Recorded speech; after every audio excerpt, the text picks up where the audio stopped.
Hello, everyone, and welcome to a brand new episode of the Jams and Tea podcast, where we spin the jams and spill the tea. And this week, we're coming at you with a metallic episode because that's the theme of the week. Not only are we going to be talking about the latest album from metal stalwarts Metallica, of which we have an entire two-part discography episode dedicated to that we made way back at the very beginning of this podcast, but is quite entertaining if you would like to know our perhaps more in-depth thoughts on each record individually, including things like Lulu. But today we elected to talk about them in a broader sense, because not only is 72 Seasons out, it is also the 20th anniversary of their classic record, Saint Anger, of course. So and, to me, we're this going to is use like that opportunity to discuss classic record, Saint Anger. Well, it is. It's a classic, you know, in a very particular sense. But like this to me, I'm not denying it. It just to me, I think it just we're through the fucking looking glass. Technically, the anniversary is not till June, but I mean, this dovetailed too nicely. These two events, the anniversary of that album, the release of a new Metallica album, especially considering a new Metallica album, you get one per decade now, basically, and these two things were so close together. I thought we have to capitalize on this. We have to, because I think when I was thinking about my thoughts about the new Metallica album, and we'll save that for our last segment of the episode.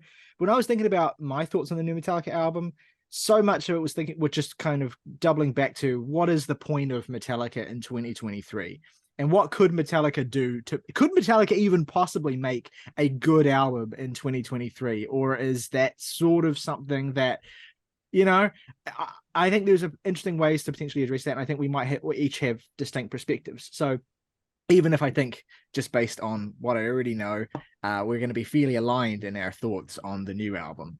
But we'll get to that. We'll have an interesting conversation about Metallica, I think, the biggest metal band in the world. But before we get to that, before we look backwards, let's talk about some of the latest events in music news. And there has been one story this week that has dominated all discussion, that has completely taken over not just music Twitter, but his kind of more pop culture Twitter in general. And that is the disastrous events surrounding Frank Ocean's performance at Coachella this year. It is truly a spiral of a story. I mean, it is something that the more you read about what happened and didn't happen, the more you kind of get an insight into the way in which people treat artists in the current era, the way in which artists approach their own work in the current era, and the way in which the way in which what we expect from some of our biggest artists dictates how we respond to the things that they do and the way we talk about them online. All this kind of really interesting things, I think, that have really come to light as a result of this particularly underwhelming performance of Frank Ocean's at Coachella. I mean, frankly, we were lucky there was a performance at all, and there was a lot of conversation prior to Frank's performance that people were hesitant to believe he would even turn up, even though Frank had been confirmed and announced as the 2023 Coachella headliner 3 years ago. So this had been cooking in the pipeline for a long time. He hasn't performed live in 6 years, I believe. That was the other big, aspect of context sort of circling around this and building up people's hype to see him. So those two things combined, the fact he hadn't performed live in 6 years and he had been signed up to headline Coachella for 3 years, really created this era of anticipation and hesitation and dread. And what's an interesting thing about it to me is how the last sort of 3 or 4 years of like major music artists acting like divas, letting their fans down, kind of creating this air of unpredictability around what they'll do, and this cultivating this sort of mystique and really playing on the aspect of stan devotion that a lot of that you see basically in a lot of major music fan bases. These sorts of things with artists like Kanye, with other huge, massive pop artists as well. These ideas that fans will do anything, fans will excuse anything, fans will create an aura of inescapable mystery and magic around the most innocuous of things.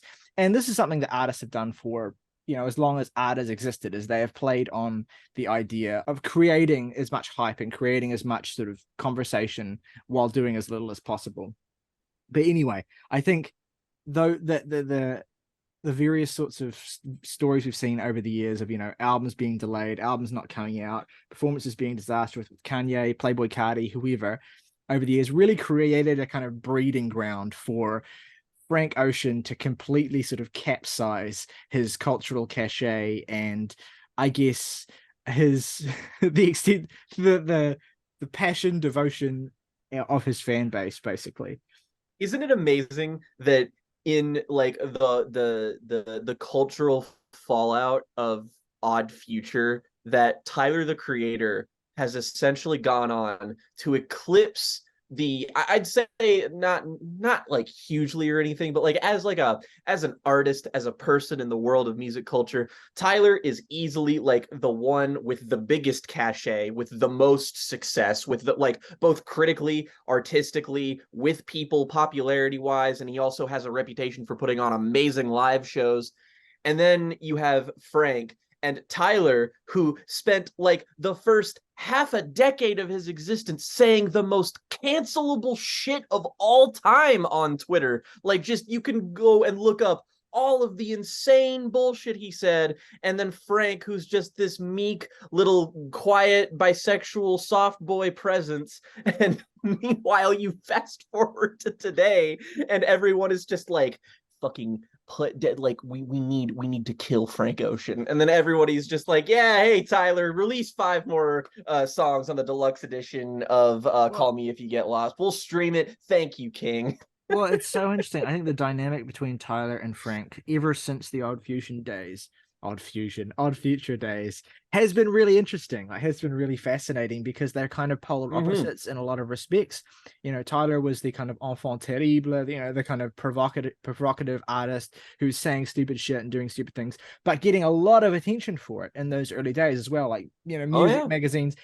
He was getting basically as much, if not more, sort of airtime and critical attention than Frank was. Then, of course, Channel Orange happened, and Frank kind of had his massive critical moment as well. Became this artist that had basically ascended to the top of the mountain with one record. While Tyler kind of had his sort of slow, sort of trotting slide downhill with Wolf and Cherry Bomb. Well, you got to skip to Flower Boy. That's the moment, like Wolf is kind of on the edge of being that sort of thing for him, but then Flower Boy happens, and then his ascendancy is just fully broadcast. Well, it's more complicated than that though, because it's not a heel turn, because it's the inverse of a heel turn, right? It's the reverse heel turn. Yeah. Where the artist capitalizes on the attention that they've garnered over the years, but does it in a way where they completely invert all of the reasons why they got that attention and the personality they'd cultivated, and completely essentially reinvent themselves. And what Tyler has done over the last 10 years is kind of unprecedented to me in a weird way. Like the particular path he's taken, the way that he's maintained cultural relevance and conversation while having this completely bizarre trajectory throughout all that is really, really interesting. Whereas Frank Ocean, and the thing about Tyler, of course, Tyler has done all that because he's an attention whore. Like, he absolutely thrives on being talked about, on being a part of the conversation. Whereas Frank is kind of the inverse of that. Like, he's reclusive. He doesn't particularly seem to enjoy the spotlight. He doesn't particularly seem to enjoy making music. It's not very clear what Frank Ocean enjoys, and that has created an air of mystique around him. And with because of how huge and how widely beloved and how kind of era-defining Blonde was, like that created that, in combination with Frank's bizarre mystique, kind of cemented him as this sort of mystical figure, basically, that people treated with this reverence. Like, we could never really fully understand him, and we mustn't sort of question him. It's like Frank is the George Harrison and Tyler is both Paul McCartney and John Lennon at the same time. Yeah. Well, it's and so Frank has this air of total unknowability around him.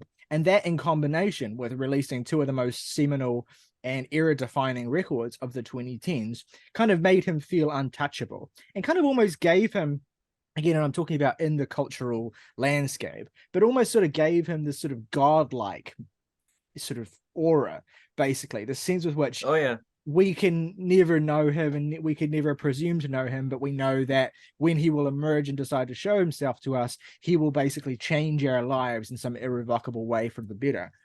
And this was kind of like, that would be a very difficult thing to maintain. That was the kind of status that Frank Ocean achieved with Blonde. And built into that status is this idea that in order to keep this up, you're essentially, the stakes for what you do are upped to this ridiculous extent that you could maybe meet them once, twice more, maybe, but eventually, in order to maintain this incredible benchmark of expectations that have been set upon you, you would reach a ceiling at some point, and you would need to essentially, for completely different reasons, but you'd essentially need to do something like what Tyler did, where you'd have to completely reinvent yourself.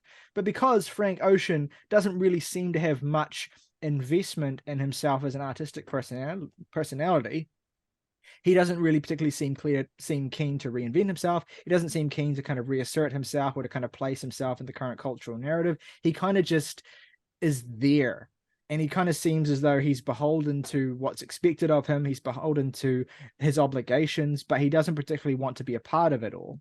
And so all of this, and this was true before Coachella, and all of this kind of creates the perfect breeding ground for an absolute disaster, basically, for people who have increasingly over the years, because of this, because of Frank's lack of willingness to kind of kowtow and play along with this, pedestal that he's been put on, and especially with the continual release of, songs of varying quality, bizarre public appearances, all kinds of weird things that he's done.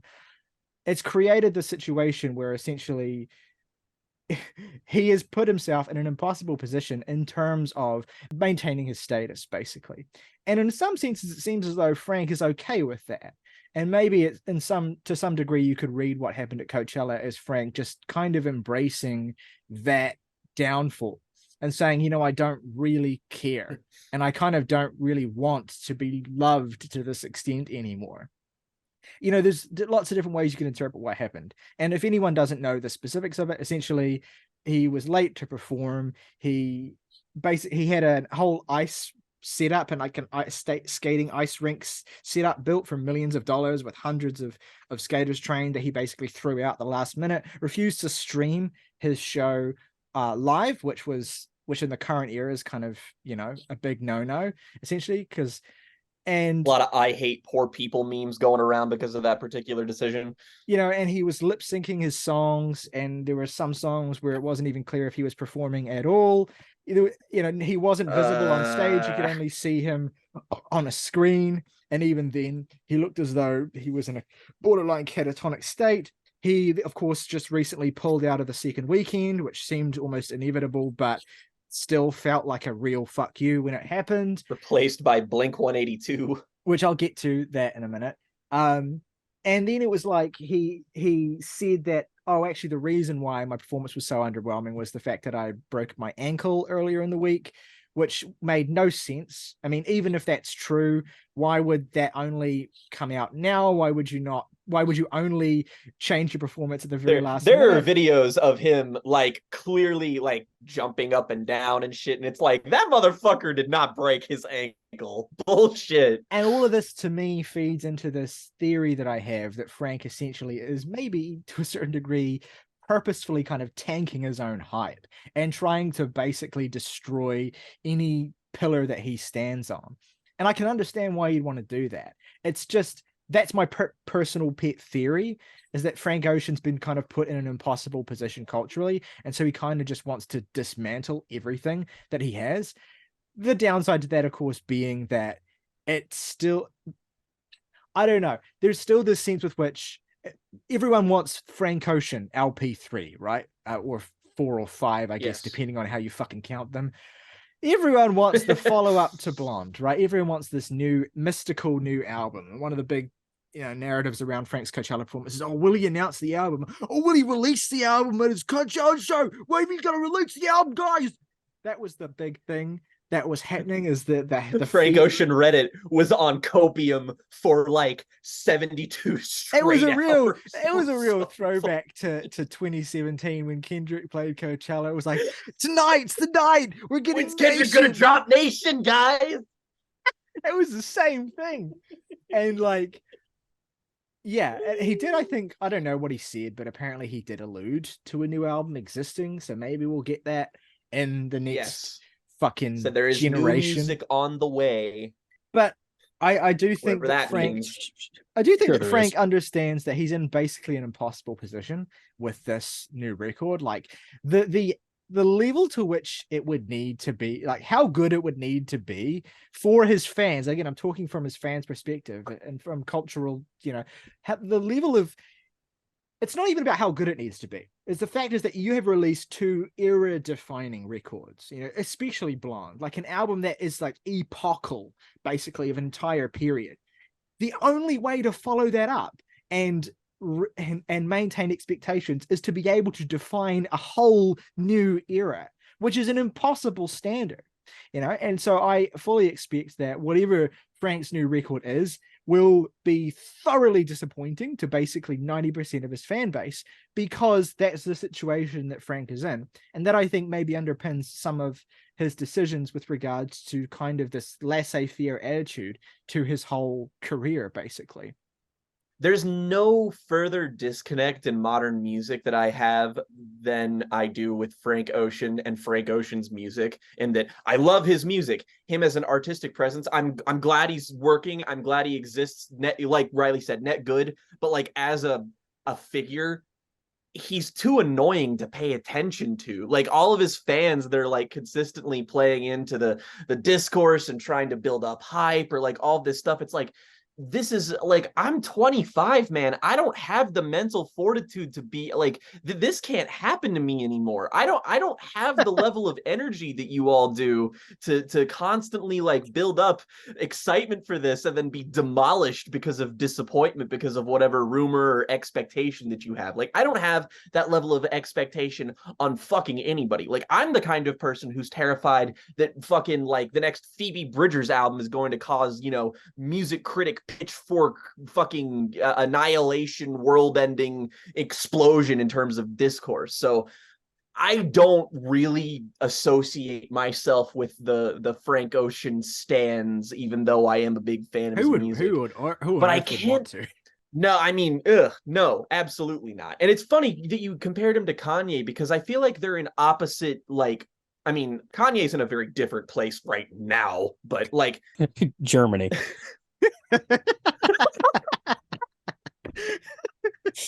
When it comes to them releasing new music, with Kanye, he's almost so all-encompassing that no matter what he makes and no matter how bad it is, there is going to be a huge swath of people who are just there day one, ready to defend whatever fucking creative decision that man makes, because it doesn't matter. Like, every single week you can be on music Twitter and see people like with a fucking tweet prompt with a picture of Jesus is King saying like, it's time we all admit that this album is underrated. Like that kind of shit happens all the time with that man. Oh, it's not overrated.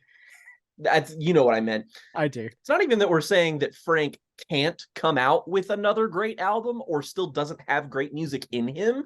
It's just that the world at large is primed to receive whatever this is going to be with an inevitable amount of disappointment. And I, like, as somebody who loves and has been listening to Blonde forever, I don't know what he can do as an artist to reinvigorate himself.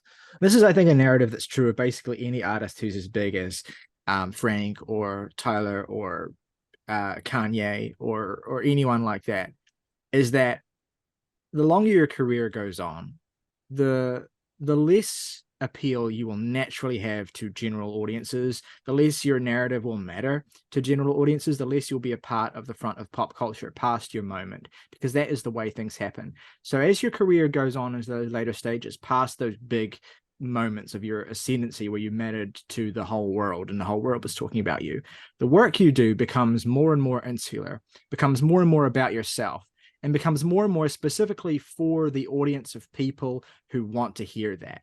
So it becomes for a more targeted audience. So basically, whatever Frank does at this point, and any artist like him, it's true of Kanye's later work as well. Essentially, it's designed, and it is really primarily only going to appeal to the people who already have this deep investment, essentially, in the artist as a person, in the artist as a personality, in the artist and what they have to say about themselves, basically.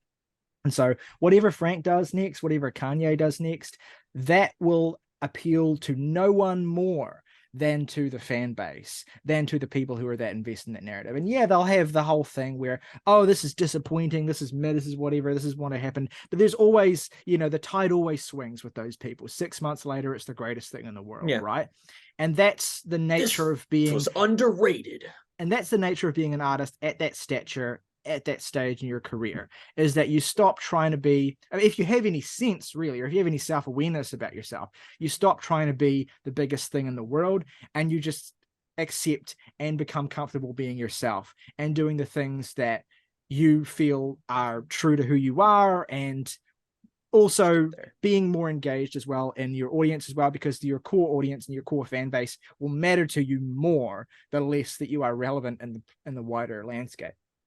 And so that, I think, is the direction you're going to be heading in with Frank. And that, I think, is interesting because Blonde is his most successful and most well-known and most sort of important album. But that is a deeply intimate record. That's a deeply weird album. That's an album that you listen to and it tells you a lot about Frank and a lot about his mind state and a lot about his experiences. And a lot of the reasons why people connect to that record is the sense of intimacy and revelation on it.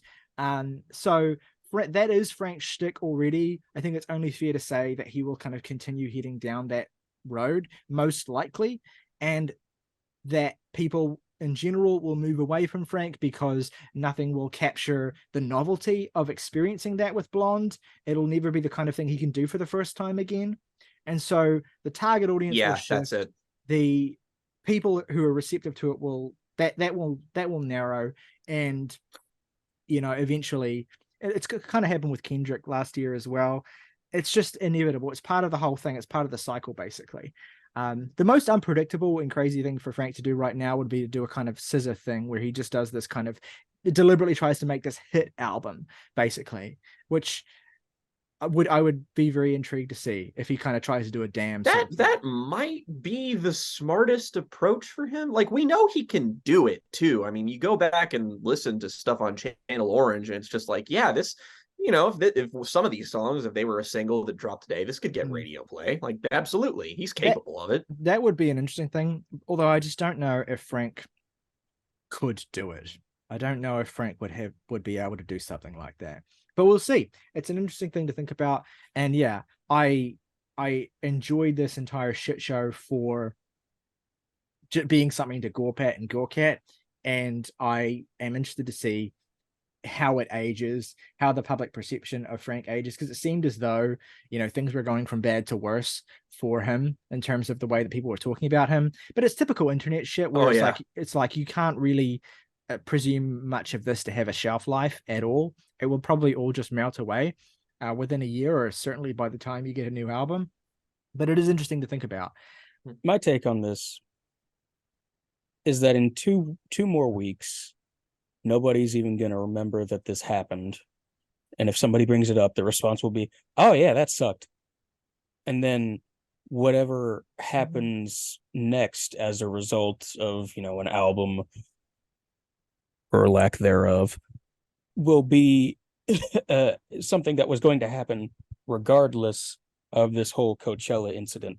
Because I don't know, I guess it's become the norm now, but I can't wrap my mind around an artist not live streaming their festival performance and a fan base going, wow, you must hate poor people. Oh no, you'll have to save up money and go see an artist like everyone else. I think the people who were there, who paid to go to Coachella specifically to see Frank, would have more justification in being angry in that way, because he yes, did. absolutely, but also fuck them too. They're at Coachella. I don't give a fuck. The music conversation and artistic conversation moves so quickly that you're kind of right that whatever happens next was already kind of preordained. This is just sort of a stopgap in the middle of what will inevitably happen next anyway. So it is very strange to exist in this kind of transient phase where we just don't know what'll happen. And like the next Frank Ocean album, even if it is like somehow as big as Blonde or Channel Orange, like it'll be like the Kendrick album, where that is an album people were looking forward to for fucking years. Kendrick is like the biggest artist in music. His appeal is everywhere. Everyone was waiting for it, and damn, set him up perfectly in terms of this overwhelming success. He got a fucking Pulitzer. And then a month after Mr. Morale came out, everybody was talking about the album that came out the next week. That's just how music is these days. It has nothing to do with the music actual quality. Yeah, it's not even a reflection of the music, right? That's just the increasing, not at all. because like, everything that happens, whether it's Frank Ocean, Coachella, whatever, it exists within that moment, and it is talked about, and it is discoursed, and it becomes this heavy, saturated discussion point, and then it is gone. And that we're kind of basically living in an era where more than at any point in history, everything that happens is discrete. Everything that happens is separate. Everything that happens is one thing in a bubble, that the bubble pops, and it basically might as well never have happened. You know, every single event, everything, there's no like linearity in our timeline anymore of events and of history and of life. Like everything is just, you know, once it happens, it's compartmentalized, it's put into this box, and then maybe 6 months later you might be like, hey, remember that thing that happened? But it's not, there's no sense of anything existing on a continuum anymore, which is fascinating. I just want to point out how this conversation about Frank Ocean's shitty Coachella performance has morphed into how the linearity of time has come unstuck in a post-COVID pandemic world. Yeah, well, that's just, if you follow any conversational point, Morgan, to its end point, no matter what you're talking about, that is where you'll end up. Yeah, because there is no end point. Jesus. That is, Jesus. you know, we exist. Starts. Conversation is a funnel. You know, you could start at any of these places, you know, so many possibilities of things to talk about. And you go down the funnel, you talk about it more and more and more, and you're just converging to the single central point, which is we are fucked. We are all going to die. Yeah. Some big musical announcements / releases this week that I want to talk about. Just completely move on from that. Very me-core. Certainly a band that I don't think either of you two have gotten into, but I wouldn't be surprised if you did, if you really, really enjoyed them. But legendary indie rockers 12 Rods have announced their first album in 21 years. It's called If We Stayed Alive. They released a single called My Year. This is going to be my year. And this came out of the fucking blue, basically, because this band have been inactive for a long time. I think Connor and I, who are both huge fans of this band, were maybe discussing earlier this year, maybe there were rumblings that maybe they might be doing some shows or something, but certainly weren't expecting a new album, certainly weren't expecting it to be announced, you know, and then, okay, it's out in July this year. And yeah, the new single is great. 12 Rods are certainly a band that have fallen out of the conversation, but I think only because they've been inactive for so long. There's a lot to what they are and their whole shtick in the late 90s and early 2000s that I think would connect with a lot of younger people nowadays. It's incredibly neurotic. It's incredibly LGBTQ? ? Basically, it's the Dismemberment Plan if the songs were more openly about struggling with your sexuality and basically about how that defines every aspect of your existence. Like there are certainly Dismemberment Plan songs that are about that, but 12 Rods is just more broadly a band about the fact that, you know, my dick is the main source of suffering in my life, basically, and that's the whole thing. The most relatable song topic of all time. Yeah, that is every 12 Rod song. Is the dick? My dick is the source of all of my suffering. Another return, although certainly not one that is from a band that have been away for very long, but it's a return that feels momentous for very different and ultimately much sadder reasons. We had an announcement of a new Foo Fighters album this week. and the release of a new single with it as well. Morgan, do you want to talk a little bit about the new Foo Fighters single and what you think we should expect from their new record? Yeah, I think this new record's going to be interesting for a variety of reasons. I was kind of surprised to hear like how much this first single, Rescued, sounds like a cut off of In Your Honor. Like it's a very particular flavor of Foos that we haven't really seen in, I don't know, probably since then, at least Echo, Silence, Patience, and Grace. There's a lot of emotional baggage that comes with this song and is going to come with this album, but it felt like coming home in a really gratifying way. So like taking stock and trying to imagine and envision what the future is going to look like. Of course, with the unspoken context being Taylor Hawkins passing. The record's called But Here We Are. It's out in early June, I think. The song's great. It is, it's intense. What's interesting about this album announcement as well, and I may just be missing information here, but as far as I can tell, we had the announcement of the album, release of the single, but there's very little information about what we can expect. Like, I don't think there's any clear information even about who's playing on the song. It's not clear whether Grohl himself is drumming or whether they've already hired a new drummer. If they haven't announced that. There's a lot of mystery surrounding this, and it seems as though that information will kind of emerge when Dave and the band, I suppose, feel as though it's the right time to announce it. But it's interesting to get the new album announcement and to get a new song ahead of any of that.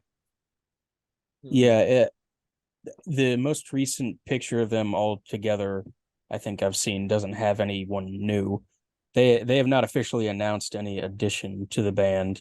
This drum track, though, sounds so much like Dave that I would kind of struggle to believe that it isn't him.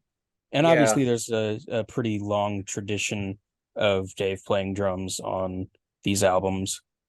So it's not like that would be out of character or anything.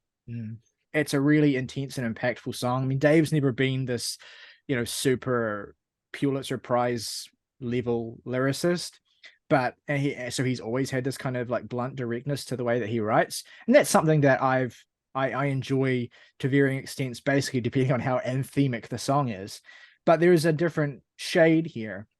There's the added context of the fact that this is obviously about Taylor. And about the experience of losing Taylor specifically. And I mean, just looking at the track list as well, some of the song titles, it feels as though a lot of this, that is going to hang pretty heavy over a lot of the songs on this too. And it's going to probably be very much about grieving and the process of moving on. And personally, but also with the added meta context of like in the context of being in a band where you lose a member. So already just from this first single, again, just called Rescued, first song on the album as well, it's just hitting you immediately with that sense of being, when you do lose someone and you're just completely adrift suddenly, you've got no fixed thing to grab onto, and you're just in this suspended state and trying to figure out what the fuck is happening. And so it's a lot emotionally going straight into that. Next thing I want to talk about is that we have, and again, we're continuing into realms of slightly niche metal here, but we had the announcement of a new supergroup this week, specifically a new heavy sort of mathcore, metalcore adjacent supergroup featuring members of the Dillinger Escape Plan and Every Time I Die. That has returned. Absolutely. That, of course, being the new band Better Lovers, who emerged from the blue with their first debut single called 30 Under 13 today. This is, and I say this obviously as someone who's in the bag for Every Time I Die and especially Dillinger Escape Plan.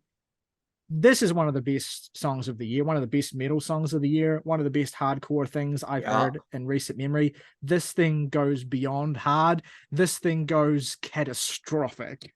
So the band consists of Jordan Buckley, Stephen Machichi, Clayton Hollyoak on guitar, bass, and drums, respectively. They're core members of Every Time I Die, the legendary metalcore mathcore band that broke up last year after the release of their fantastic album Radical, which we did review on the show. You also have Will Putney on guitar, producer extraordinaire, who produced the last couple of Every Time I Die records and has an incredible resume of metal production over the years as well. Also produced the most recent releases from Knocked Loose, produced Gojira's album Magma, produced various records for Fit for an Autopsy and Pig Destroyer, and a whole bunch of he produced the last couple of Counterparts albums. Is produced for the last couple of Vane records. The list goes on. Basically, Will Putney is one of the biggest names in metal production right now, certainly kind of building up his own resume, and he's a kind of a core part of this band. And of course, in this supergroup, you have the frontman of Dillinger Escape Plan, Greg Puciato, on vocals, who seems as though he hasn't aged a day since the last. I think all of these guys are in their 40s or at least late 30s. Yeah, absolutely. And fucking nuts. You could not tell. I mean, this song is some of the most urgent music that I have heard from any of these musicians in any format. It's insane. It's crazy. It's unhinged. It's brutal. It keeps getting harder and harder. And then there's a point, I remember where the first time I listened to it, where it feels like the song is over, and then it's not, and it goes even further beyond the pale. It goes to a thrash breakdown. It's like they turn it up to 11 halfway through, and then the song feels like it's going to stop, and then they discover 12, and it's unreal how hard this goes. Like, seriously, I look, what's so impressive about this is, given the pedigree and the musicians on this, I had an expectation going into this, and I still was completely just flat. My expectations were completely flattened by this thing. It is one of the hardest things that has absolutely one of the hardest things that's come out this year in any context, really. Need a full record so bad. Like Kylo ran over here. More. They are touring, which does give me a little bit of hope. Yeah, I'm sure there will be a record. I'm sure there will be more music. It's just really exciting, and they're definitely deliberately kind of leaving us in suspense a bit. If they're touring, they can't just play one song. Yeah. Yeah, exactly. Although if they want to just pretend, make it a simultaneous sort of make it a almost Every Time I Die reunion tour, and then also just play a bunch of Dillinger songs, I wouldn't blame them. Another new music release I want to shout out, and Morgan, I know you listened to this as well, is that one Miss Angel Olsen released a new EP. Angel, oh shit. One Miss Angel Oso. Angel Olsen by Sigur Rós. Angel Olsen released a new EP about a week ago, called Forever Means, ostensibly a collection of leftovers from her last album. I almost called it Big Mess, but that's the Danny Elfman record. It was called Big Time. She did have an album called Whole Lot of Mess, I think, or Whole New Mess, or something like that. Whole New Mess. It's not a whole lot of mess. Whole lot of mess. Want a whole lot of mess. Never too much. Anyway, this new EP is stunning. Like, my God, it is. Angel's kind of leaning further and further into this sort of smoky, bluesy, sort of 50s, 60s cabaret jazz singer thing that she's kind of been heading towards, and she sort of did do a little bit with Big Time. And yeah, I found it to be completely arresting. Morgan, what did you think? Yeah, this thing is very good. Less into the last track than the other three, but that's not by much. I like everything on here pretty well. The first track, Nothing's Free, where it's like fully leaning into the vocal jazz of it all. That's one of the songs of the year. Unquestionably. I remember putting that on, and it was like, there was just something about the atmosphere of it, because it's not like an attention demanding song or anything like that, but there's something about it that just felt so like it had me in a fucking vice grip straight completely away. Arresting. Yeah, and her voice is just as powerful as it's ever been, and that song just completely knocked me flat. I think it's one of the best songs she's ever put out. And yeah, it is by far the best thing on the EP, but really the rest of it's not that far behind. I enjoyed the entire thing. I thought it was a really nice slice of Angel's kind of current mode. And the biggest thing as well is that while I liked her last record, I didn't love it as much as I wanted to, but this really made me want to go back and revisit it and give it a second chance, because I feel like it may just be the kind of thing that with this mode that she's in, with this sort of much more, especially coming after the All Mirrors era, with this much more stripped back and sort of plaintive sound. I wonder if it's just the kind of thing that I need to live with and I need to let grow on me and will really hit me really hard with the passage of time. It seems entirely possible, and Angel has proven that she's a fantastic songwriter, fantastic musician, fantastic performer. So I have no reason to doubt her. Great EP. Wanted to shout it out. Deserves some listens. I know we are a music show, but I have said in the past, and we have talked in the past in these contexts about things that aren't music related. So I wanted to take a moment here to talk about the new Ari Aster film, BEAU is Afraid, which I went to see the other night. So I went into this purely based around the fact that Ari Aster is one of the biggest sort of auteur figures of the last 10 years in terms of being the single figure who commands attention every time he releases something, and has managed to cultivate this massive fan base purely by making very idiosyncratic films that are unencumbered expressions of his very particular, very twisted worldview. And so any artist like that who is just that committed to their particular brand and doesn't really compromise in any way is always going to get love and attention from me, even if I don't connect with his previous films as much as a large audience do. I still wanted to go and see it, especially given the fact that basically it's the kind of movie that every director wishes they would make. It's a blank check movie, basically, where you're given total creative freedom. You're given a budget way larger than the kind of movie you want to make would get typically in basically any time in the last 20 years. And you basically get to go wild with it. It's the kind of movie that is going to be increasingly much more rare. And it's this sort of thing as a 4-leaf clover in the current theatrical environment, basically, because it is a surefire flop. This movie is not going to do well at the box office. It's not really going to do that well with audiences, and the critical reception has been pretty mixed already. And all of that feels like a natural product of what this movie is, which is a total ridiculous personal expression of neurosis filtered through this incredibly distinctly darkly funny but also kind of repulsive worldview. I thoroughly enjoyed it. I think to me it's the most I've connected with any of Ari Aster's films so far, including his numerous short films, which I mostly find to be unsufferable and unwatchable.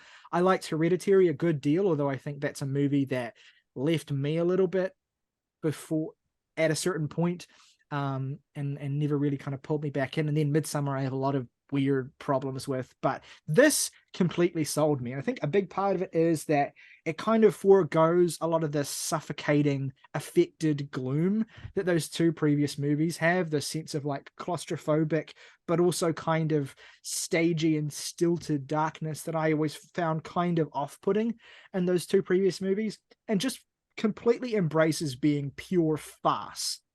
This movie is fucking funny. It's stupid. It's ridiculous. It is surreal. It is abstract. It is one very dumb, very like played out joke that is essentially stretched to 3 hours, is allowed to hit the exact same punchline multiple times in increasingly silly ways as it goes along, is essentially just a vehicle for some of the broadest and most ridiculous writing that Ari Aster has ever put out. It is an excuse for him and his casting director to go fucking bug nutty. And I believe me, the supporting cast and some of the cameos in this are just, they're beautiful. They're just like incredible. There's actors that are in this that I never would have picked to be in a film like this, but just fit the mold so perfectly. Everything about this feels as though it is designed in a very sort of insular and self-serving way. And I just happen to be the kind of person who resonates with a lot of the things that Ari is serving himself with. You know, it's a movie about dysfunctional family dynamics, but specifically having a dysfunctional relationship with your mother, particularly an emotionally manipulative relationship with your mother. It's a movie. I am your mother. Yeah, it is also, and that's the thing, right? It is also, I like how you did that. You sounded more like Woody Allen than Toni Collette. That was great. It's also, which is appropriate considering BEAU is Afraid. Well, it's also, this is the thing. It is a movie about that, and it's a movie that has its finger in like 500 different like previous pies in terms of like reference points. But fundamentally, the biggest reference point is Ari Aster's own previous work. In some senses, it's this kind of ultimate tribute to all of his own personal neuroses. And one of those neuroses being his sort of artistic neuroses and his sense of like protectiveness, and I guess like his concern that his work won't be, that people won't like what he does, and all this sort of stuff, kind of all of his personal anxieties folded into this. And one of the ways in which those represent themselves and it is in these hilarious deliberate callbacks to his own previous films, taking some of those scariest and most unsettling parts of his previous movies and then turning them into these fundamental like jokes about castration anxiety and, you know, having an insecure relationship with your sexuality, fear of death, fear of sex, fear of basically everything that having an unstable family dynamic engenders in you as a child. It's a big self-indulgent mess, and because I could relate to a lot of it, I happen to really, really connect with it. I think a lot of people who don't get a lot of connection from the sorts of things that these sorts of grievances that Ari is airing with this movie will probably find it insufferable. But also, that aside, it's just, there's a lot of really good gags in it. It's just really funny from front to back. There's just great moments and great things that just, if you have an appetite for, if you're willing to surrender to the purely absurd for the sake of a really, really good bit, then you'll have a lot of just really satisfying moments in this movie. This is just something that purely embraces this particular brand of surrealist nightmare logic that I completely love.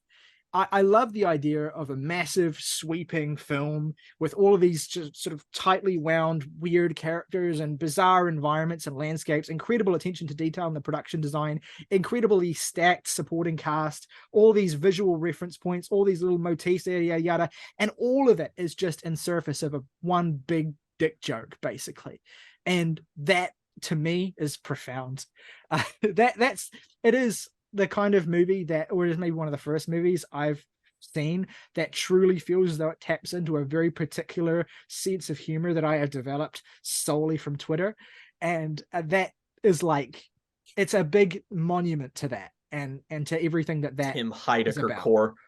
It's something special. Like I don't think it's a masterpiece or anything like that, but it's also the kind of movie that's designed in such a way where Ari knows that not everything he's doing is going to work, but he does some things that don't work purely for the sake of setting up larger gags and larger moments that do work because they've had that colossal sense of scope and scale kind of built around them. And yeah, I thought it was a really entertaining film and I enjoyed it a lot. And I didn't feel the 3 hours all that much, frankly, and I may indeed even go and see it again.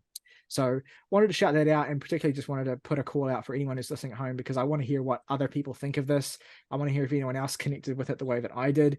And Morgan, I know you liked it a great deal, and you're going to talk about it on the First Watch podcast. I'm sure you'll go into more detail there. It's just, this is the kind of movie that is built to have a wide range of reactions, and within our friend group, it has already started to have that range, which is really great to see, to be honest. It's great to see something that's so divisive, while also just being really, really entertaining and full of great bits, basically. It's one of those things that not a ton of people are going to see it, at least in theaters. I think it'll do marginally well once it hits VOD and streaming and all that, just because there'll be such a word of mouth around it. But no, if you see it, it is a movie you will remember for the rest of your life. Yeah, it's the kind of movie that's already getting these just ridiculously extreme reactions as well. I've already seen and been bombarded with a number of like some of the worst YouTube thumbnails I've ever seen in my life. Like, is BEAU Is Afraid the worst movie of all time? You know, and all this kind of bullshit. Sure, yeah, why not? Destined to be a cinematic flop. Yeah? Yeah. I mean, there's nothing smart about giving Ari Aster $35 million. Ari Aster should have just did a Marvel movie. I want to see his Marvel movie just because I want to see It would be how demented. I would it would love it. blow up that entire enterprise. Like, legitimately, within the first 10 minutes, you would see someone get their fucking head caved in with a rock. Yeah, fucking Chris Evans' decapitated head. Like, that's another thing I was saying about BEAU is Afraid as You well. go full Holy Mountain on this shit. Is that it certainly doesn't stop the trend of Ari Aster putting pointlessly disgusting and grotesque gore in his films purely for the sake of it. There is a couple of I like I there's a almost couple made my review Ari Aster, please leave people's heads alone. there's some images in this that Oh, will stick with me. And I gotta say, I saw it in IMAX because they were stupid enough to put it in an IMAX screen for some reason. Like that wasn't hysterical. Like a losing proposition for everyone, but 100% worth it. If it was just the opening sequence of that film in IMAX with that level of sound, That fucking worth every price of admission. I'm not going to explain what this means, so Jake won't know. But that fucking Gaspar Noé-esque opening shot of the movie. Oh boy.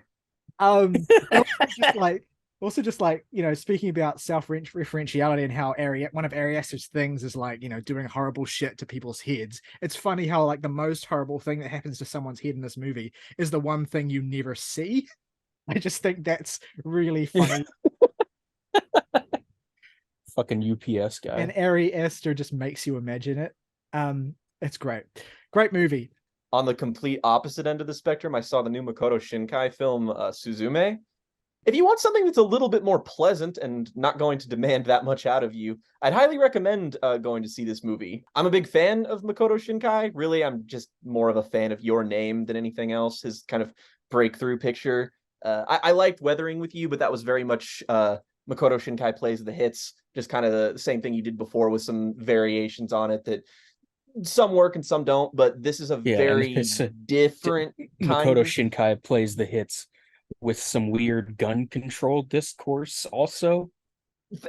Very relieved to say that Suzume has none of that weirdness in it, thankfully. This is very much just getting to the heart of like it's way less romantically oriented than his last two movies as well. It's way more about a familial relationship with a girl with her mother. I highly recommend going to see this purely because if you see a Makoto Shinkai in theaters, it will be the most beautiful movie-going experience you will have of any respective year, just because his movies are absolutely gorgeous. I'm a bit off-put by how many people say he's the heir to the throne of Hayao Miyazaki in a lot of senses, because I think that reduces both artists. But in the sense that his films are a pure 2D animated spectacle that deserve to be seen on the biggest possible screen you can find them at, absolutely 100%. This is absolutely gorgeous from front to back. Has an amazing score that I highly recommend listening to. I think that the band he often collaborates with, the Japanese pop punk band Radwimps, actually do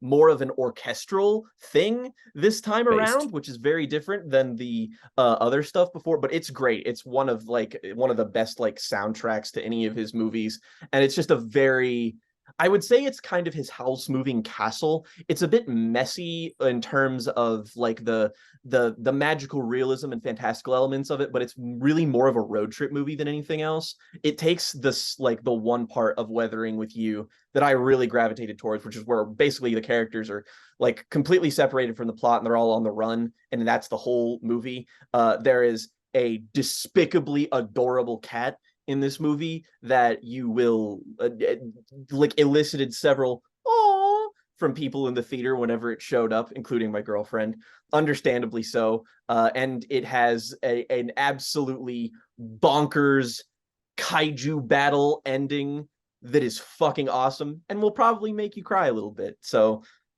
there's also that too. Go listen to the First Watch podcast where I get to unpack that a little bit more. I feel like the Shinkai Miyazaki comparison holds water pretty much exclusively in the sense that both have become pretty popular with white people. I think that's about as far as that goes. I would say that they have similarities when it comes to their preoccupations with the environment. When it comes to their movies, they seem to have very similar kind of conservationist themes that erupt in their work, and both of them do very much stick to their own particular bag of tricks. I mean, Hayao Miyazaki, as legendary as he is, and I think he's probably one of the three best filmmakers to ever live, he does kind of make the same movie over and over again, but when you're as good as making... What great director doesn't? Every David Lynch movie is The Wizard of Oz for crackheads. Every Del Toro film is Frankenstein for people who like Frankenstein. I don't know. I wouldn't go anywhere with that one. I think The Wizard of Oz is The Wizard of Oz for crackheads, but that's just me. Well, you know, look, I'm just being a dick. You're right. All right, let's get into the main topic of discussion today, which is Metallica. I think there's a few things I want to touch on with regard to Metallica, a few thoughts I've had throughout the week while listening to their new album. But of course, I think it makes the most sense to start with the new album. Let's talk about the new record, 72 Seasons, the first Metallica record in 7 years, I want to say, 6 or 7. When was Hardwire? It's 2016, so 7. So 7 years, yeah. First Metallica record in 7 years, 72 Seasons.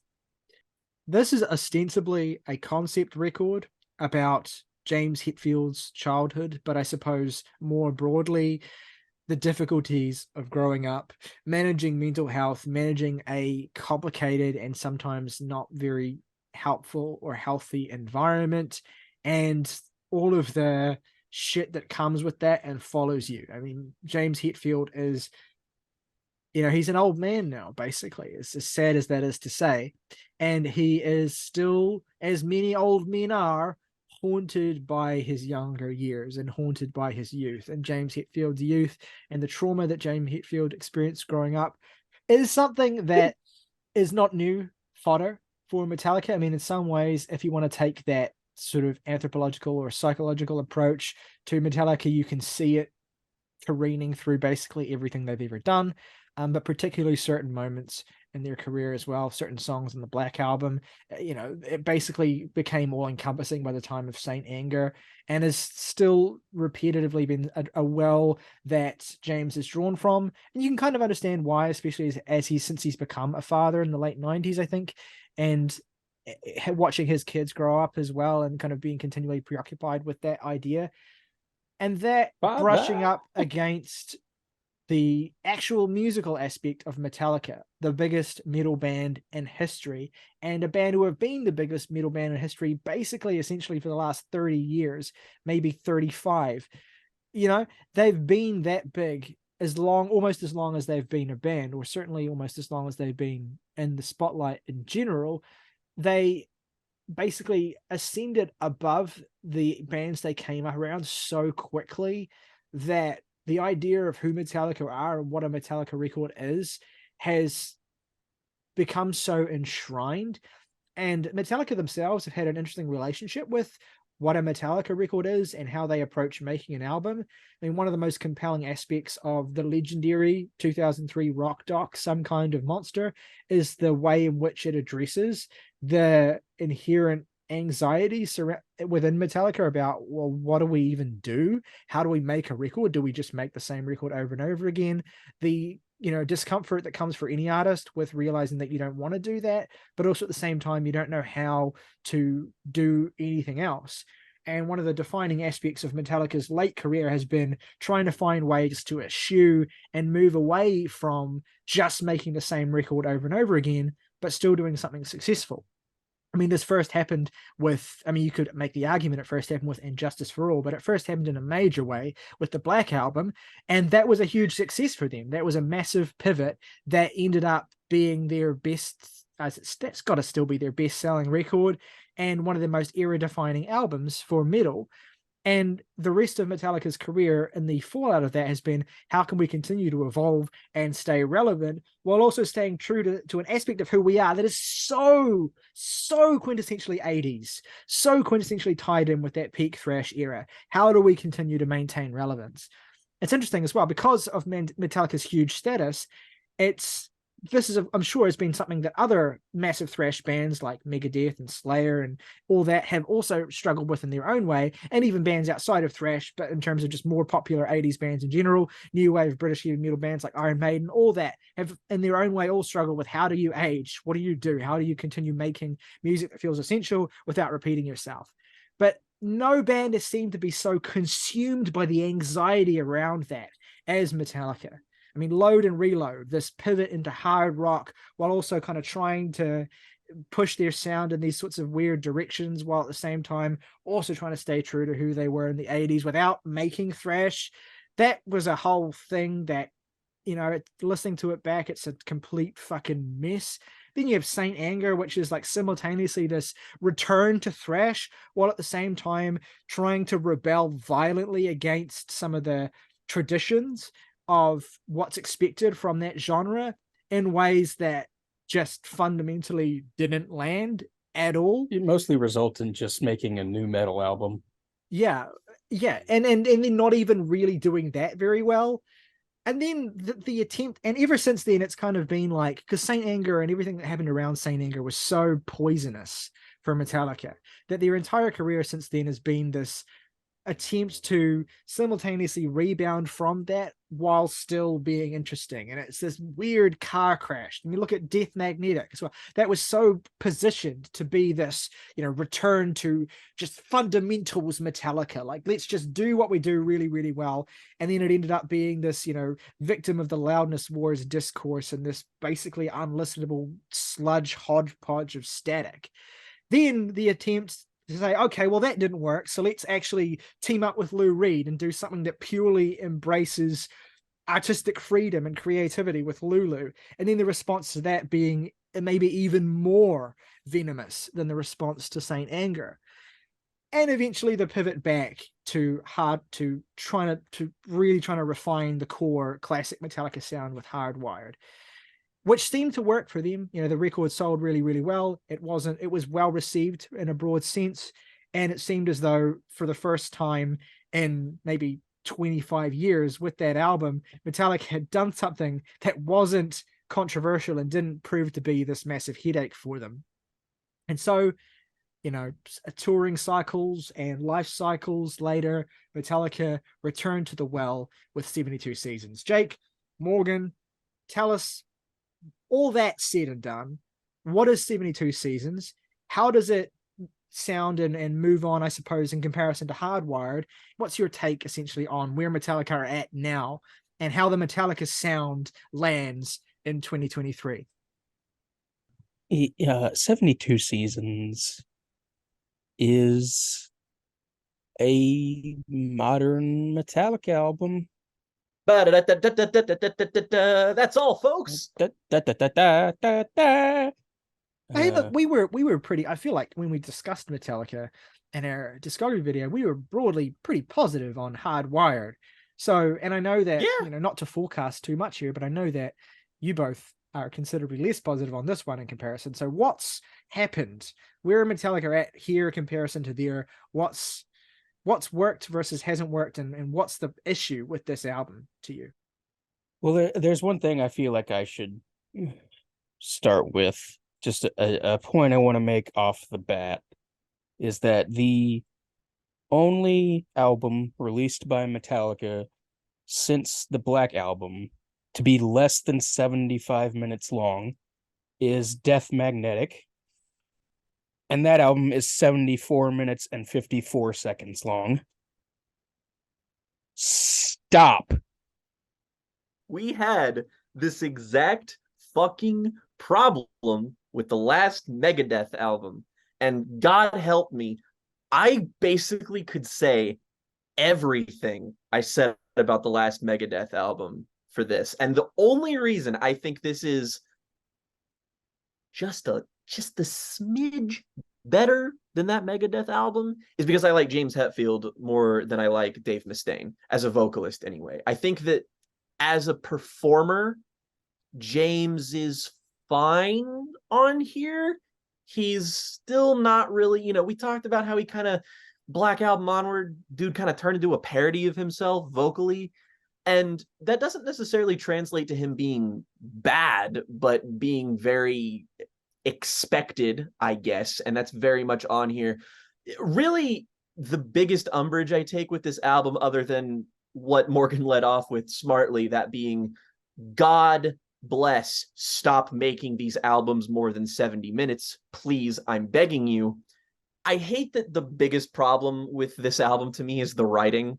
And I know people, and I'm sure even Ryley to some extent, you're probably just like, why did you go and do a Metallica album expecting the writing to be good? I think that's a much more interesting problem to have than it's just too long, because we've been down this road before, and I want to know what makes this.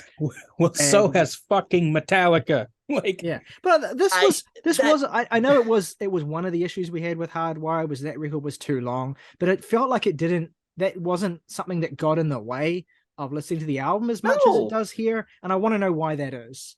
It's because the album this is the most similar to me isn't actually Hardwired, which a lot of people have like been talking about as being like it's Hardwired too. To me, this has more similarities to Death Magnetic in that yes, it sounds better. I really wouldn't say it sounds that great, honestly. I still feel like the drums on here. The same problem with Hardwired is that it's all too clean. There's like not an ounce of dirt on any of these last two records. There's just no grit. And I feel like that's something essential that you need for these songs that are, again, they're all hovering around the 5, 6, 7 minute mark. And like, look, I know that some people are fond of some songs on here, but like this album wrong-footed me immediately with 72 Seasons, in that like I get the appeal of this song in theory.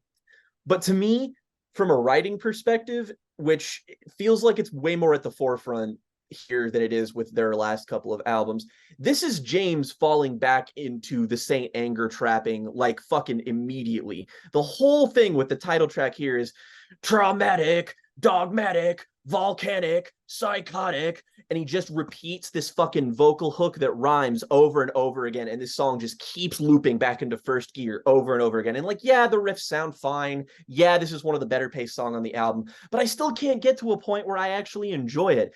And then the rest of the album is exactly like this, where they keep writing these things that I feel like they're trying to harken back to like the Black Album, where they kind of balance the sort of heaviness with the hooks, and they meet the centralized point where it has a kind of, you know, widespread mass appeal, but also it'll appeal to people who want the harder edged stuff.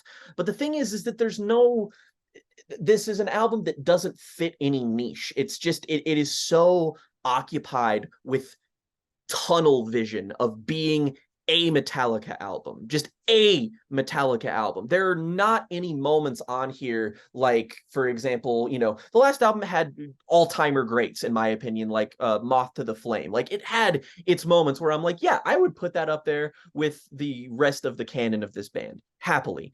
But the rest of the stuff on here, I mean, the best thing this kind of gets is stuff like Lux Eterna or the closer Inamorata, where I feel like all of the best tendencies of this band at this point kind of coalesce into one point, but the rest of this, lyrics, riffs, every part of it just feels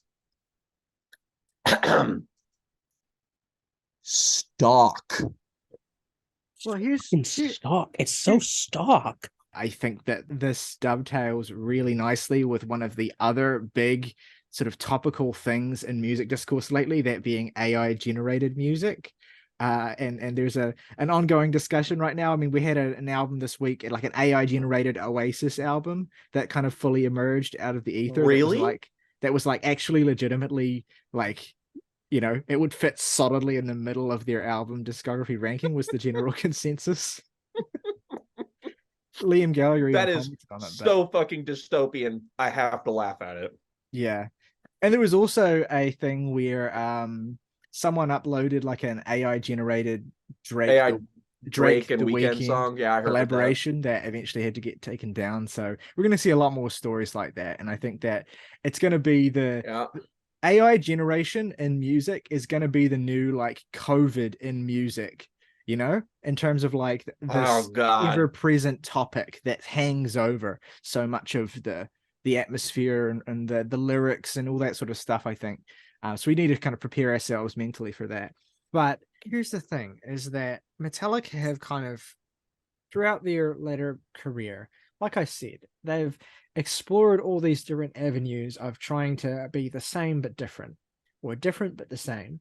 And they've never really found a technique that works. I mean, I guess they got it with Hardwired, but at the end of the day, like, while that record, when you listen to it in the context of the Metallica discography, there's something refreshing about seeing them sort of sharpen and have a better sensibility for their strengths than they had in a long time. It's also the kind of record that doesn't age very well either. Like, it's the kind of thing that has diminishing returns the more you come back to it. And you do kind of you brace the eventual point where you're like, is any of this necessary for me? Do I have any real reason to revisit any of this above and beyond, the classic 80s stuff? And I think the Black Album is, Lulu aside, which is its own on an island, really, to me, is so distinct from everything else. Oh yeah. But the Black Album to me is the last Metallica record that really has any. I suppose Load and Reload have this in their own way, but the Black Album is the last album that works, that has this sense of range in any meaningful way to it. It's not really something that Metallica have really tried since the Load Reload era, and maybe as a result of the attempts at range on those albums being mostly abysmal. There've been a couple of songs on those where Metallica do something really different that I like, but a lot of people didn't like them. And Metallica have kind of resigned themselves from Saint Anger onwards to everything they do must strictly exist within one mode. And so everything they do is one mode of Metallica. Yeah. Okay, we're committing to doing the new metal-esque thing with no guitar solos and this really industrial grind drum sound, which is the most charitable way of describing it. And we're going to do that for an hour. Move on. We're going to do this, take it back to thrash and do this, but make the edges a bit harder and make it try and sound a little bit more modern. And then that's going to be our thing. Then we're going to do this. We're going to do that. And it's just each Metallica record is an expression of one creative idea for 80 minutes. And I don't so much have... There's no counterpoint on any of these albums at all. Yeah. And for me, the length thing is like definitely something that weakens the end product, because it creates this feeling of oversaturation and it creates this feeling of exhaustion. But it's not even like the biggest issue I have. I mean, I wasn't thinking about it as much while listening to 72 Seasons, and maybe that's because as a Metallica listener I've kind of come to expect that, and it's the sort of thing I've just sort of made peace with that. Yeah, whenever a Metallica record happens, it's going to be too long, whatever, just approach it aside from that. The fact of the matter is, if this was 20 minutes shorter, it wouldn't be that much better. That's a good point. That basically is getting at it. And this is the thing, right, is I am in conflicted states because, and this is something that, to me, the record this reminds me the most of in so many different ways is actually Saint Anger. Like, yeah, pure production and sound-wise, it's a lot different, and it's, it doesn't have a lot of the big overarching, headache-inducing problems that record has. But so much of the sense of stasis that this record represents, and also the sense of like Hetfield leaning into something genuinely really personal, but not really knowing how to express that in a way that gets away from that sort of cartoonish form of expression that defined classic thrash in the 80s, that worked in that context, but doesn't work here anymore. Like, Hetfield really only knows one way to write. And it's great for songs like, Fight Fire with Fire, Ride the Lightning, Fade to Black, Master of Puppets, Battery. It's great for that.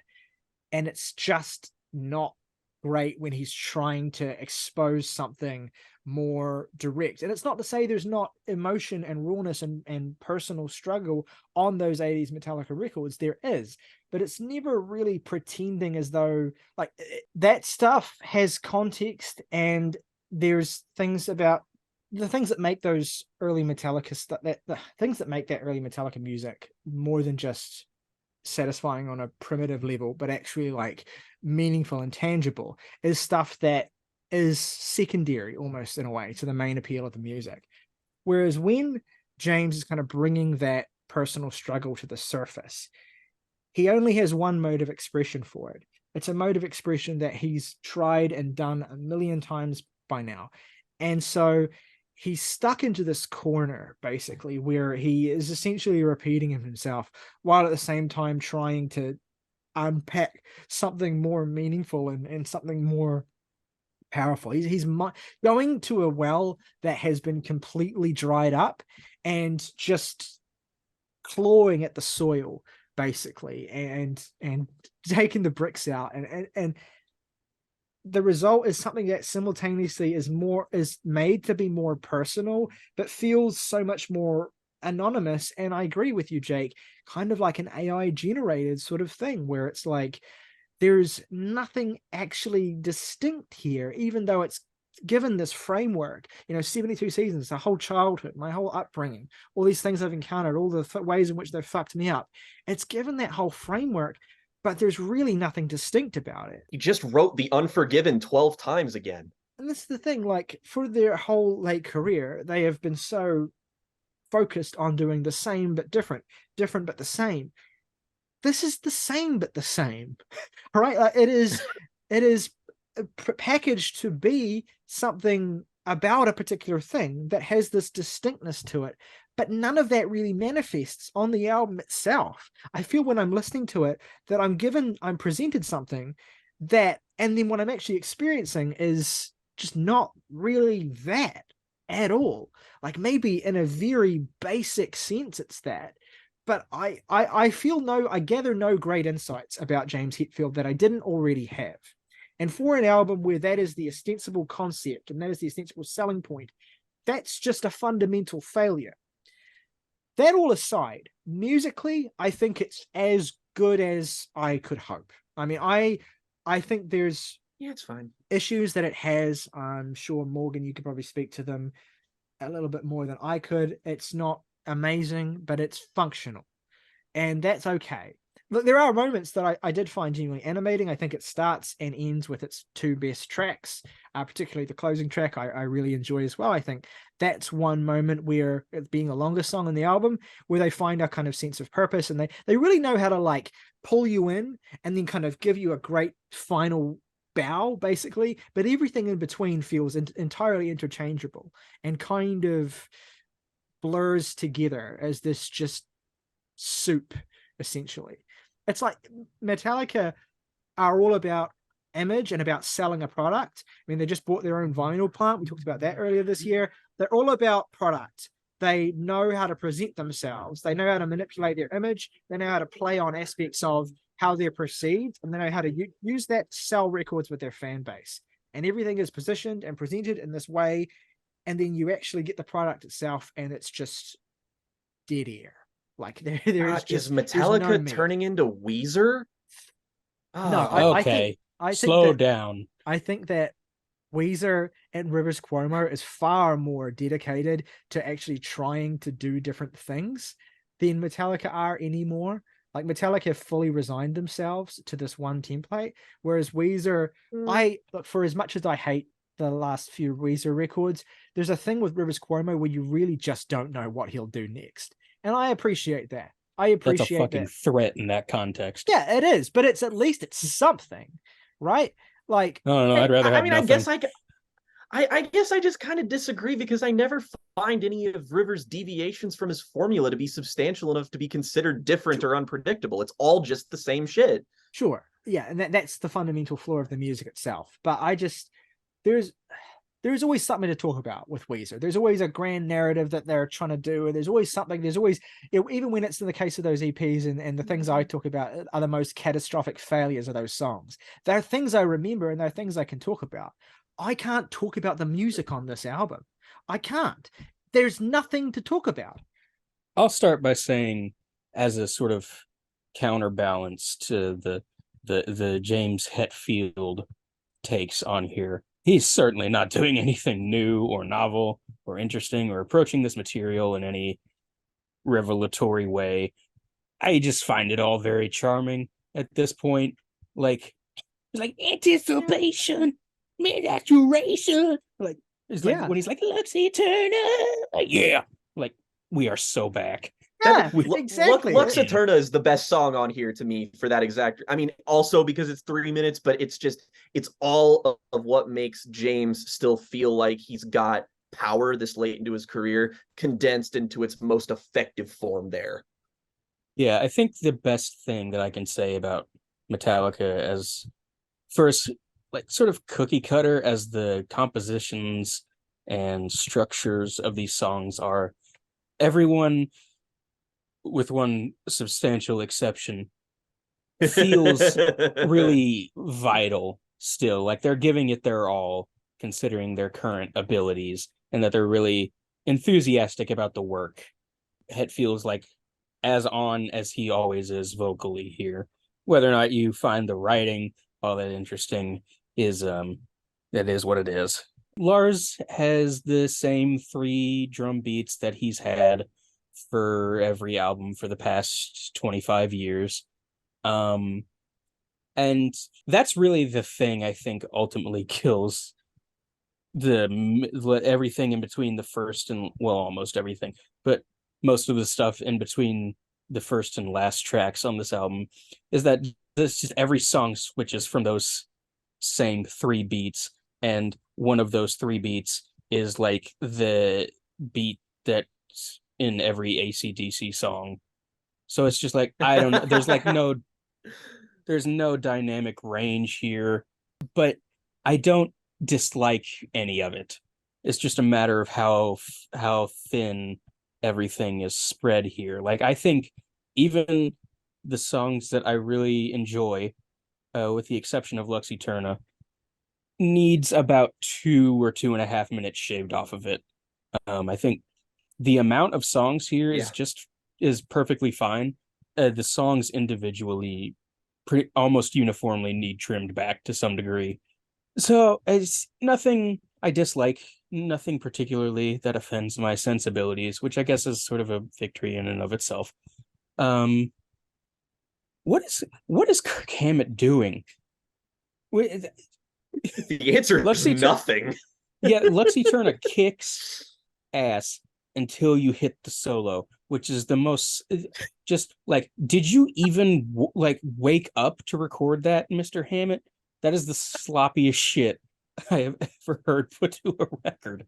Like, can you tighten the screws just a little bit? Like, it feels like it's the first take at a solo. It sounds like the first take at a solo of a legendarily skilled guitarist, and he just did not bother to do any refinements or alternate it sounds recordings like of it. He wasn't present for the sessions at all, and they just cobbled together the solos from like old like bits of sort of, you know, the studio equivalent of B-roll, like just old bits of like, you know, noodling around, and just kind of patched them together. Like, oh, is it in that key? Okay, put that there.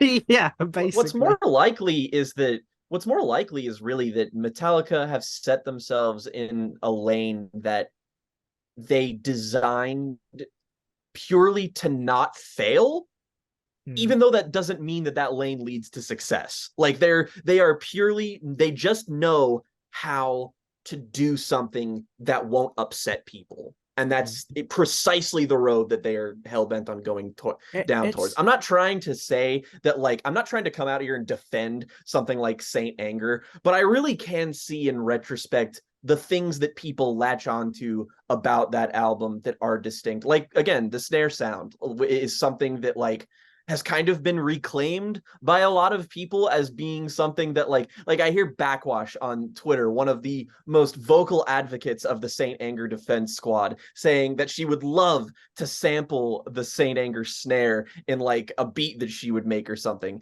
And like, from an industrial hip-hop musician, from that standpoint, I understand why there is an idea you can latch onto. It's what makes this so frustrating, is that, you know, 20 years from now, nobody's going to reclaim this album. Nobody's going to reclaim 72 Seasons. Nobody's going to latch on to the ideas because they're misguided or weird or out there. There's nothing to be reclaimed, I guess, which is a problem in and of itself. The only times I'm compelled by late career Metallica is when I sense that there is some kind of danger, basically, in whatever they're doing. Some kind of Thank you. danger. Yeah.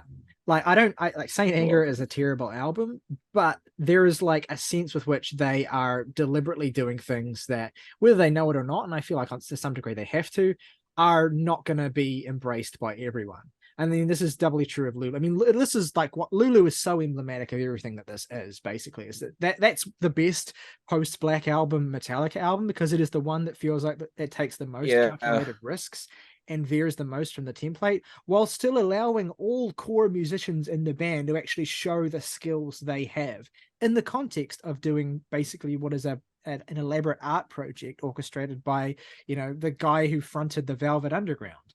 That's interesting, and that's but Metallica having failed in that as far as they're concerned, as far as the public are concerned, although they have in interviews still said that they're very proud of that album. I hope they genuinely are, because they should be. That regardless of all of that, they have basically settled into the state now where they're done doing those kinds of things. They're done taking those kinds of risks. They're too old to do that. And they're basically settling to make music now that is just enough to pass like a musical Turing test, just enough to seem human, just enough to pass a musical capture, basically. And there's just enough to feel as though it's not AI generated. That's their aim, it seems like. It is just enough to be perceived by Metallica fans as, yeah, this is Metallica. That's all. That's the only thing that this record needs to pass, is that, yeah, this is Metallica. This is my Metallica. As long as it can hit that very low bar for the broad, like, range of fans who essentially come to their music for that immediate thrill and nothing more, then that's all that the record needs to be. And in some levels, I can see that being a fine goal, but just certainly for us, certainly for people who love Metallica's best work and will them to continue challenging themselves and pushing themselves and doing things that show they actually do have range in their strengths, it is depressing to see them refuse to try and lean into that range, refuse to try and do those things, and even in a kind of anxious and anxiety-inducing way, rigidly stick to like as small a set of templates for what they can do as possible. And that's really fundamentally what 72 Seasons is. I don't think it's a bad album. It's just there's so little here. It is designed to simply sound like Metallica and nothing more than that. And that is kind of sad to me. So my perspective on this, naturally, is that I don't really disagree with anything you're saying. I also just will take like 3 or 4 more of these before these guys bow out forever. Then I would rather have a more creative or exploratory side of this band where nobody sounds like they are having a good time. That is the problem with Load and Reload and Saint Anger, all three for me, is that no one, and pointedly with Saint Anger, no one wanted to be there. No one wanted to be making that music. They just, it's just like, I mean, in terms of phoning it in, that is like, this 72 Seasons is kind of phoning it in, and Saint Anger is like phoning it in, but also sending a letter with a bomb inside of it. It's like a willful act of stop making me make music, which is that's the interesting. Difference between Saint Anger and Lulu. Like Lulu is an album that I feel like it's Lulu and Saint Anger are considered similar levels of disastrous by most people. And I feel like the reason we latch onto Lulu is because you get the feeling everybody wanted to be there. Like they enjoyed that. Yeah, well, this is the thing. Like Metallica, time and again, have come up to this irreconcilable distance between the artistic impulse that I think all three, Robert Trujillo's kind of just there. That every member of the band has this idea that you make music because you're an artist. They come up against this distinct disconnect between that and between the fact that what the vast majority of people want from them is not artistic expression. It is this very predictable and very straightforward thing that they've done before and can do. And there's no real way for Metallica of reconciling those two things anymore. They have tried to push in both directions. They've tried to bring both directions together. It has failed. And so they have elected to stick in this one lane. And that's fine. And their fans are going to enjoy this. And it's going to be perfectly serviceable. And I can completely see, Morgan, your perspective, where that is the preferable outcome than the calculated risk that, yields something more obviously a failure or whatever. But it's just, this is why I have such a distance from Metallica, is that I personally don't find much in that philosophy. And it certainly results in a record that I could take or leave. And I've said this before, it's kind of like one of my biggest cliches is that the worst thing an album can be for me is straight down the middle, where it's just not really failing or succeeding all that much at anything. That to me is the antithesis of like what animates me the most. And so that's kind of where Metallica are at. I 100%, if the opportunity arose and if it wasn't prohibitively expensive, I would 100% go and see them live, and I would 100% see them play songs on this. And I would enjoy that experience. But they are just fundamentally not an albums band for me anymore. And it is this, and it does feel as though this exists purely in a perfunctory way to, facilitate that touring. And I wouldn't have a problem with that, except for the fact that it's kind of presented so half-heartedly in this way as an artistic statement. And I'm just like, don't pretend that this is a profound record about, James Hetfield's trauma and all that kind of shit. Don't, just be realistic here and call it like it is, and just say it's a bunch of guys having fun doing the thing they've done together for several decades because it's a fun thing for them to do. And maybe just keep the album. I want to hear it for like the one or two songs that I'll keep around. But yeah, it's also just like I just don't know if I could mentally and emotionally take a 60-year-old James Hetfield and company doing something as embarrassing as Saint Anger again. Like that is far more depressing a possibility to me, even though it would make for better content. I feel like one thing we should appreciate about Metallica, that's somewhat lost just because we are so distant from their golden era, is that, they do kind of deserve to just rest on their laurels at this point. That's another thing. This band went through a lot. And that was, beyond the fact that like when they were in their heyday, they lost one of their bandmates, and they essentially the fact that they were still a band after, Cliff Burton died is a miracle. The fact that they made anything worthwhile past that is another miracle. And, that wasn't the end of their tragedy. They were all drinking a lot. They were all doing a lot of drugs. They did not have a particularly great time. And, that's what led into the fallout of a lot of Saint Anger. Just at this point, I feel like Morgan's standpoint, even though I usually would err more towards I don't see the value in making long, boring albums that don't give me anything at this point. But if one band deserves to just kind of exist and be perfunctory and be boring and not care about the album format anymore, I'm okay with one of those bands being Metallica. That's the thing as well. It's this album. They're fundamentally in this good place, and that's great. We want them to be, but it just lends this additional air of complete ineffectualness to having songs like Screaming Suicide or whatever, songs about all of these Screaming Suicide, all these or whatever. My feelings towards Opeth these days are very similar. They obviously never stooped nearly ever as low, but it's like when you make one of the best 5 album runs of all time, you can do whatever the fuck you want. I'm not going to be happy about all of it, but I'm also not going to be all that mad. Yeah. Something that's unless I'm listening to Saint Anger again, and then I'm going to be pretty upset with whoever did that to me. Something that's emblematic, I think, of my whole just not necessarily issue, but just sort of like bemusement with the way this has all been presented is like in the press notes on Apple Music for this album, the very first sentence is psychology, biology, and astrology all have tenets based on the 7-year cycle. Get the fuck up, Zane Lowe. Are those fucking like, is that a fucking lyrics? That's like things that James Hetfield would write, like psychology, astrology.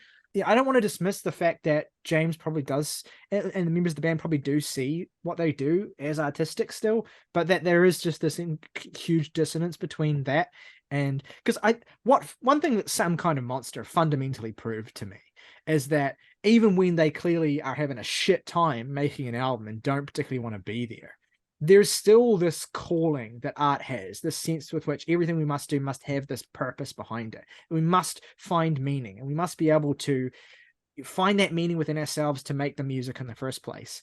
And then knowing that that effort was put in, and then hearing Saint Anger, this album that feels as though it's completely shallow in the most sort of empty of ways, you know, just betrays the fact that, yeah, sometimes the artistic impulse and the artistic drive and the artistic output can completely just miss each other altogether. And yeah, and just thinking about like Saint Anger and its, I guess, lasting impact, I don't particularly want to relitigate our feelings on the album itself. I mean, it's very clear how we feel about that album and we don't need to talk about it anymore. But like, it is interesting to think about it as an artifact and how a lot of people are approaching it now, a lot of younger people as well, who are not necessarily approaching it as Metallica fans, but are approaching it as people who I have a fascination with, you know, these particular artifacts of different places and times in music history that were received in a particular way, or that represent, you know, a particular extreme, basically, and the way in which that is inspiring artistically to a lot of people who want to kind of push into tastelessness and kind of push against the boundaries. It's interesting the way that album has stood out as a reference point. It is funny to think of the idea that, you know, going in the next few years, Saint Anger may well be one of the most influential metal albums of the last 20 years on a lot of the music that we talk about and a lot of the music that's getting made, and that might, in a weird way, be a good thing. That artists might find that album can be good for something, I suppose, that artists can find in that deeply tortured and fundamentally misguided creation, something that resonates. And I can see that. I can see that in the abstract. Certainly not while I'm listening to it, but to me, that kind of pure audible suffering that James Hetfield is experiencing on that record, the sense with which he is completely begrudgingly making all of this, but also at the same time releasing this deep-seated rage and sense of disdain towards basically everything and everyone around him. I can see how that resonates with a lot of artists nowadays, even if in the context of Metallica, listening to that is just painful. It is just really, really upsetting. Yeah, I mean, it's just, you could just listen to Slipknot's Iowa, which has literally all of that, but is produced by Ross Robinson and goes hard. Yeah, that's a good point, actually. Well, there's also, I feel like there's a direct kind of something that makes that a little bit less abstract in comparison, is that I'm not going to say that this is like, it's not super direct or anything, but I've seen this label, the label in question being the Flenser, who, if you don't know, is a label that specializes in, you know, very left of the dial industrial kind of rock music, you know, Have a Nice Life, Chat Pile, etc., etc. The kind of spirit of Saint Anger does kind of live on in stuff like Chat Pile. Very ironically, mind you, but I still think that there's certainly something there that you can draw a direct parallel to in music that we actually do like, engage with, enjoy. It's just that Saint Anger exists in a place where it's just not designed to be what it is. And now things are designed to be that and can repeat that formula in a way that makes sense. Well, what's interesting about Saint Anger is that what it is, its whole identity and the things that it does are are interesting and can work, but just don't work when Metallica are doing them. It's a yes, record that's what I mean. It's a record where there's a fundamental mismatch between the point of the album and the things that make it, I guess, compelling, and the band that are doing it that are at a complete mismatch for these goals and for these ideals. I reckon if you ask band and Bob Rock who is the George Martin anyway, so he's Metallica. That's a very depressing thing. I can't believe I just said. Anyway, but I bet if you ask Chat Pile, and I bet if you ask them name the 5 biggest influences on God's Country, one of those would be Saint Anger. I can totally hear that coming through. It's just that it has that energy and that spirit and that darkness has a context that makes it something greater than the context for direct parallel between James Hetfield's delivery and lyrics and why do people have to live outside? We have the resources. We have the means. Yeah. Last thing I want to say is I just visited the Rate Your Music page for Saint Anger, and in the comment box someone has written man dick cock, and that is the most funniest and most profound thing that I've seen. Is that Man August? I Was Afraid 2023, directed by Ari Aster. Man dick cock. I was just gonna say the one last thing we need to talk about is the fucking album cover to 72 Seasons and why it's easily Metallica's worst. And that, I think, dear friends, is saying something. I think that the failure of the album cover is maybe the most profound failure of the entire album, because when you think about what the point of this record is, it is to move units. It is to be bought on vinyl. It is to be owned by Metallica fans. It is to finance, not that they need to finance, but it is to continue to finance their lifestyles and their tours and all that sort of stuff. And when you look at it, when that is your primary goal, which it is, and Metallica would be shallow to deny that, you have to produce something that people would want to physically buy. And when you have this fucking just banana yellow backdrop to this broken, exploded baby crib, in some senses, it's like this album cover would be really fitting for a much different, much sillier, much riskier, much dumber Metallica record than what you actually got. Well, I guess that's kind of also true of Hardwired as well, because that's a fucking funny as fuck, ridiculous. It's like cover. Hardwired gave them a license to be like, let's just do whatever, because if we can get away with this, we can get away with fucking anything. The album cover promises something very stupid, and then you listen to the album itself, and it's very earnestly trying to be like, legitimately tortured and angry and serious and all these kinds of things. And it's like, dude, you just put a blown up baby's crib on a yellow album cover, and you just did a graphic design as my also passion. Did the baby explode? Is that what happened? Because everything's charred and black. Is that what happened? Did the baby just... Baby's gone. No more baby. Baby fell down. Baby fall down. This whole album is James Hetfield saying, "I'm baby." It's cut that from the video, first of all. But I am backtracking. The worst Metallica album cover is still Hardwired to Self-Destruct. That's that's but also, fair. Also, I think that's the one I would most want to put on my wall at the same time. Because it's just so fucking funny. We got so much out of just ripping the shit out of that album cover and all of its variants. That's some of the most entertainment that Metallica have ever delivered to me. Metallica's album cover track record is just I was saying, the best one's gotta be And Justice for All, right? That's a pretty good one. I actually think that the Lulu album cover is really good too. I think Ride the Lightning is obviously a great album cover. Master of Puppets is a good album cover. They're good, yeah. And Justice for All is really good. I don't know. I don't know. All of those first 4 fucking kick. Yeah, they do. Kill Them All is more like it's almost more in spite of itself that's just the album Yeah, I was itself gonna is say, so Kill 'Em iconic All's a little. that I'm still disappointed in them for not sticking with "Metal Up Your Ass" or whatever the original title was going to be. I think having an album called "Metal Up Your Ass" with a fucking sledgehammer on the cover would be. Or wait, was that the album that was supposed to have where the original art was supposed to be legitimately like someone on a toilet getting stabbed up? No, it was the fist coming through for That's the toilet. right. Yeah. Yep. That would be fucking funny as fuck today if that actually existed.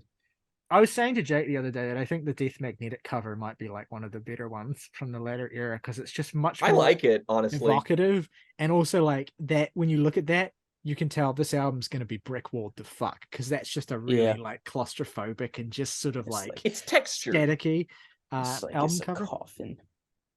I tell you what, speaking of Death Magnetic, I would probably I'd bump this album up a little bit if they actually had put the Unforgiven 4 on it. Like, we want the continuation of the series, guys. Let's go. I would drop it a full star. It's thematically, that is exactly what it is, though. Like, they just didn't call it the Unforgiven Part 4. Like, you can find that song on here in its lyrics. Yeah, but it's not a shitty fucking ballad. Yeah, they would have thank God for that. The God that failed again. I'm not saying I want the Unforgiven Part 4, but this album would have gotten a lot more mileage out of me if they had tried to throw like a ballad in there just to like spice things up, just because it is like you kind of get give me some variation. You kind of get that with the sort of clean vocals towards in the last track, in like halfway through the last track, where it's like James switches it up and he's doing this sort of soulful thing. I actually quite like that. That kind of just took me a second to adjust to. But it's like it's too little too late, right? In Lux Eterna, I like. It's too little too late. You can't be pulling that shit in the last minutes of the last song on your 78-minute album or whatever. It's like, you know. So at that point, it doesn't matter. After the Unforgiven 3, I am banning acoustic guitars from the Metallica recording studio. Can't do this anymore. Nothing really I dislike here, but You Must Burn is pretty fucking lame. Stop talking about witch hunts, man. It's just it's too close to your old pal Dave. Yeah, I was gonna say that's exactly what I was gonna say. Leave the dog whistles to Mustaine. Like, you don't need to do this. The Don't Tread on Me is right there on the Black Album cover. It looms. Anyway. James Hetfield being like, my pronouns are Hail Satan. That's okay, but hard as fuck. I would have loved that if it popped up on the album. That's incredible, actually. My pronouns are also now Hail Satan. I don't really have a least favorite song, but I do want to say that If Darkness Had a Sun is maybe the worst song title of all time. It's so good. Not just because it's a very, very stupid thing to say, but also because it's an attempt at making a pun. If darkness had a sun. Oh God, I didn't even. It's all coming together, folks. Shit. And the thing about a pun, Mr. Hetfield, is that a pun the pieces fit. A pun requires the two different meanings. Like, a pun requires two different meanings. If darkness had a sun with a U, that has meaning. But if darkness had a sun as in that doesn't make sense. Darkness is not an organism. Darkness is a band. No, that's the darkness. If the darkness had a sun, would be more meaningful than if darkness had a sun. Lars Ulrich is currently force choking Ryley. But even then, if the darkness had a sun, still isn't that meaningful because the darkness are not an organism either. They are a collective. But they could still have a sun in a more meaningful sense than darkness itself. Anyway. Just listen to the rhythm of the heart. I can't believe that was the angriest a new Metallica album made us. Yeah, it's good. It's good to be talking about Metallica. And may we never do it again. We'll probably be in our 30s the next time they release one. What we can do when they do that is that we can like deliberately like rehearse and restage word for word this entire review. I think that would be some real Tim Heidecker shit where we just do everything all. Actually, no, it's Nathan Fielder. We'll do I the was about to say. rehearsal, but with this. Yeah, we do a Nathan Fielder the rehearsal, except we just do this video. We don't even update it with the title of the new album either. We just do this again. Anyway, let us know at home what you thought of the new Metallica album and what your thoughts are on Metallica in 2023 in general. Want to hear from you, want to hear your takes as well. Are you one of those St. Angler reclaimers, or are you not? Whatever. Smart. Or do you have, if darkness had a brain? Oh, let us know what your take is on Metallica in 2023 in the comments below. If you enjoyed this video, please. The darkness gives good brain. If the darkness gives a thumbs up on this video and subscribes to the channel, do that. It'd be really funny if this album was called Metallica in 2023. Just full of Phil. That's the next album, Metallica in 2030. Next album is just going to be, it's going to be an 80-minute Metallica album, but it's going to be one song, and it's going to be like the same riff for 80 minutes with James Hetfield doing spoken word every 5 minutes or so, talking about, in 2003, I went to rehab. August will 11 out of 10 it. Yeah. You know what's funny is that, like, Metallica could not do Wynn's poem, but Mount Erie could do. I'm trying this. I don't know. I had something, but I lost it. It's fine. Phil Elbrum. Would Mount Erie ever do this? Just say they could. I don't know. Look, Wynn's poem is a heavier album than Metallica have made in 25 years. So it's always it be the quiet ones. Is Wynn's poem just a fart joke? Let us know what you thought of the new Metallica album in the comments below. 72 seasons. Are you pro? Are you against? Where do you fall in the debate on Metallica in 2023? Want to hear your thoughts in those comments. If you enjoyed this video, please consider giving it a thumbs up or subscribe if you haven't already. Both those things help us out a lot. If you want to go above and beyond and support us, you become a member of the Jams and Tea family for just $1 a month by hitting the join button, getting your name in the title call of every video on this channel. Plus, if you want to recommend us some music to talk about in our now episodes, your recommendation will go to the top of the pile. As always, though, folks, until next time, rock over London, rock on Chicago, Old Spice. If your grandfather hadn't worn it, you wouldn't exist.